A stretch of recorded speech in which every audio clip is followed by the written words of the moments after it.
কি ভয়ঙ্কর ভাবে তিনি নিজেকে নিজে টাকা দিয়েছেন, ট্রাস্ট করেছেন, আবার সেই ট্যাক্সের টাকা তিনি ফাঁকি দিয়েছেন। একেবারে হাতে গরম তার প্রমাণ, তার নথি আমরা আজকে পেশ করলাম এবং আজকের এই পর্বে আমরা দেখালাম যে তিনি তার ব্যক্তিগত যে ইনকামটা সেখান থেকেও ট্যাক্স ফাঁকি দিয়েছেন। মানে শুধুমাত্র যে তিনি গ্রামীণ ব্যাংক থেকে সরকারের অর্থ এক জায়গা থেকে আরেক জায়গায় সরিয়েছেন সেটা নয়, নিজের যে ইনকাম সেটাও তিনি তার সেই ইনকাম থেকে সরকারকে ট্যাক্সটা দেননি।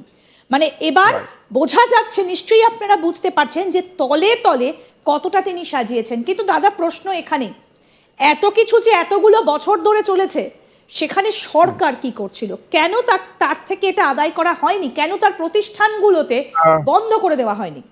আসলে যেটা হয়েছে সেটা আমি বলি, সেটা হচ্ছে যে বাংলাদেশ আওয়ামী লীগের সরকারই এসে আসলে এই অপরাধগুলোকে ধরেছে এন্ড অফ দ্য ডেতে।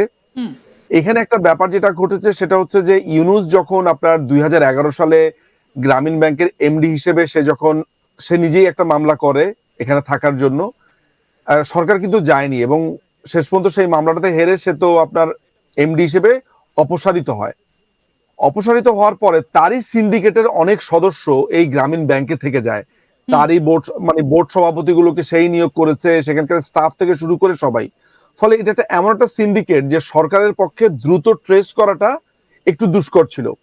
পরবর্তী সময় যারা গ্রামীণ ব্যাংকের পরিচালনা পর্ষদে আসে, আমি তাদের অনেককেই ব্যক্তিগতভাবে চিনি, খুবই ইয়াংস্টার। তারা তখন যেটা করে, আপনার ওই যে গতকালকে আমি যেটা বলেছিলাম যে বাসু ব্যানার্জি অ্যান্ড নাথ যেই আপনার অডিট ফার্মটা আছে, তাদেরকে দিয়ে প্রায় 30 বছরের একটা অডিট করায় এবং এই অডিটের পরপরই তার এই অপরাধগুলো একের পর এক ধরা পড়তে থাকে, সামনে আসে।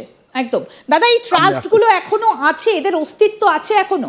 কারা দেখছে এদের অস্তিত্ব এখনো আছে, এখন তো থাকবেই। এখন তো ইউনূসের দখলদার জীবনের। তবে এই ট্রাস্ট থেকে টাকাগুলো আসলে কি অবস্থাতে আছে, কতটুকু সরিয়ে নিয়েছে, বা এখন তার ইনকামটা সে কি করছে, সেটা ট্যাক্স কি করছে, সেটা I am not quite sure. হয়তো ভবিষ্যতে জানতে পারবো, বাট আমার জানা মতে এখনো পর্যন্ত এই ট্রাস্ট গুলো আছে। মানে মোহাম্মদ ইউনূস তিনি তো এতদিন বাংলাদেশে ছিলেন না, তাহলে তার অবর্তমানে এই ট্রাস্ট গুলো কারা চালাতেন? ওই যে তিনি যেটা করেছেন, তিনি নিজে চেয়ারম্যান হয়ে ট্রাস্টি বানিয়ে দিয়েছিলেন কিছু মানুষকে। কেমন ট্রাস্টিরা আবার, মানে একটা ট্রাস্টের তো কি থাকে, একটা ট্রাস্টের যিনি ট্রাস্ট করেন মেইকার থাকে, মানে যিনি ট্রাস্টটার মূল অর্থ যোগানদাতা, যারা এটার পরিচালনা করে ট্রাস্টি, আর এন্ড অফ দ্য ডেতে এই ট্রাস্ট থেকে যারা বেনিফিট পায়। তো এই ট্রাস্টটা ক্রিয়েটও করেছেন, ক্রিয়েটরও তিনি, বেনিফিশিয়ারও তিনি, আর মাঝখানে যারা এটার পরিচালনা করেছেন। কিন্তু আমি একটা জিনিস জানতে চাইবো, 2014 পর্যন্ত এখানে রয়েছে, তারপরে কি ক্যাশ ফ্লো ছিল এই ট্রাস্টগুলোতে? তারপরে আপনি দেখবেন মানে 2015-16 এই জায়গাগুলোতে খুবই সিগনিফিকেন্ট অ্যামাউন্টের তার ইনকাম কমে যায়, খুবই সিগনিফিকেন্ট অ্যামাউন্টের, এবং অনেক বেশি ব্যয় দেখানো হয় তার জীবনের। কেমন এইটা কিনতে খরচ হয়েছে, ওইটা কিনতে খরচ, এই ট্রাস্ট থেকে দেখানো হয়।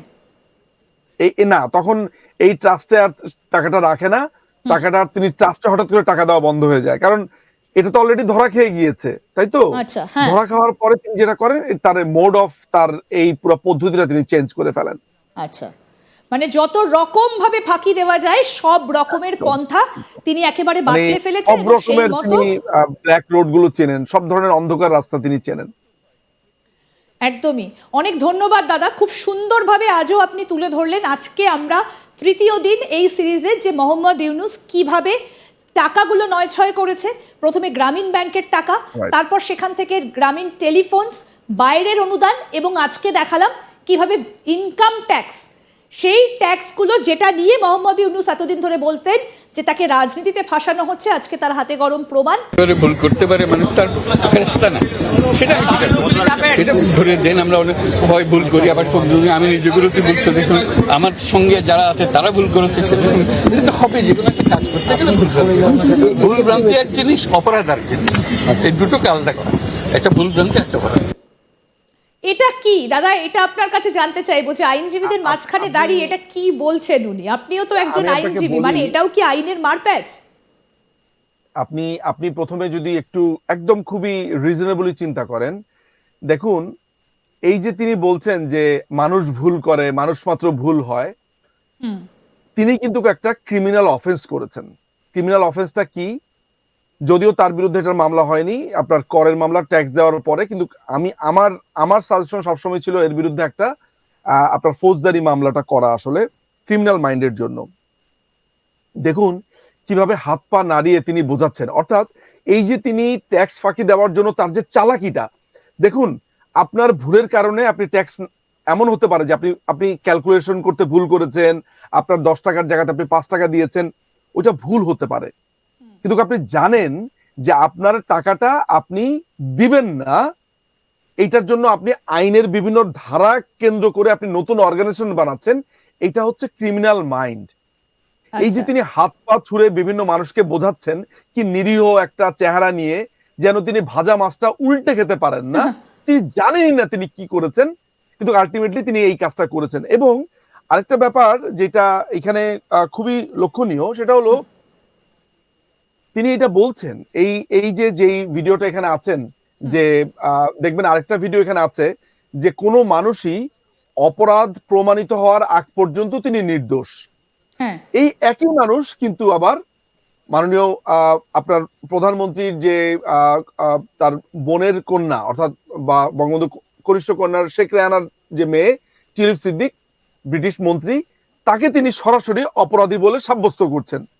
এই মানুষটার জীবন এবং কর্ম দুটোই হচ্ছে কন্ট্রাডিকশনে ভরা, নিজের ক্ষেত্রে এক কথা বলছে, অন্যের ক্ষেত্রে সেটার প্রয়োগটা ডিফারেন্ট হচ্ছে। এই যে আপনি দেখুন হাত পা কিভাবে ছুটছে, হাত এদিকে দিচ্ছে ওইদিকে দিচ্ছে, দেখলে মনে হবে যে কাকে তিনি বোঝাচ্ছেন, অথচ আমরা কিন্তু পরিষ্কার ভাবে বুঝতে পারছি। এবং আরেকটা তথ্য আপনাকে দিয়ে নেওয়া ভালো, যেটা খুবই আরেকটু ইন্টারেস্টিং ব্যাপার, মামলাতে তো তিনি হেরে গেলেন, এরপরে তিনি কি করেছেন জানেন? এরপরে 2018 সালের পর থেকে তিনি তার একটা ইনকামের একটা বড় অংশ আপনার দেশের বাইরে থেকে আসে, সেই ইনকামের ফ্লোটা কমে যায়, ইনকামটাই আর তিনি আনেন না, বুঝতে পারছেন? হ্যাঁ। তিনি বিভিন্ন জায়গাতে তিনি সেটা রাখেন, এবং তিনি করেন কি, খরচ বেশি দেখানো শুরু করে দেন, তার জীবনের খরচ, অর্থাৎ তার এইটাতে বেশি খরচ হয়েছে, ওইটাতে খরচ হয়েছে। তো ইনকাম ট্যাক্সের ক্ষেত্রে খরচ কত হয় সেটার উপরও আপনার ডিপেন্ড করে, আপনার কত সেলফ যখন অ্যাসেসমেন্ট হয়, আপনার কত টাকা আয় হলো, কত টাকা খরচ হলো, এগুলোর উপরে এগুলাও একটা নির্ধারণ করে আপনার ট্যাক্সের ক্ষেত্রে। তো ইউনুস তখন লক্ষ্য করে দেখা যায় 2017, 18, 18, 19, 19-20 অর্থ বছরে খুবই সিগনিফিকেন্ট অ্যামাউন্ট তার কমে গেছে তার ইনকামের, হ্যাঁ, যেটা নর্মালি আসতো সেটা আর হচ্ছে না। তো এই যে তার ধান্দাবাজি, জোচ্চুরি, রাষ্ট্রের টাকা মেরে দেওয়ার যে ইন্টেনশন, এটাই হচ্ছে সবচেয়ে ভয়াবহ দিক, যে এই মানুষটা নিজেকে একজন নোবেল লরিয়েট বলে দাবি করে, যে এই মানুষটা নিজেকে বলে যে দরিদ্রদের জন্য এই করেছে সেই করেছে, তার পুরো জীবনটাই হচ্ছে এরকম ছলনাপূর্ণ এবং দান্দিকতাতে ভরপুর।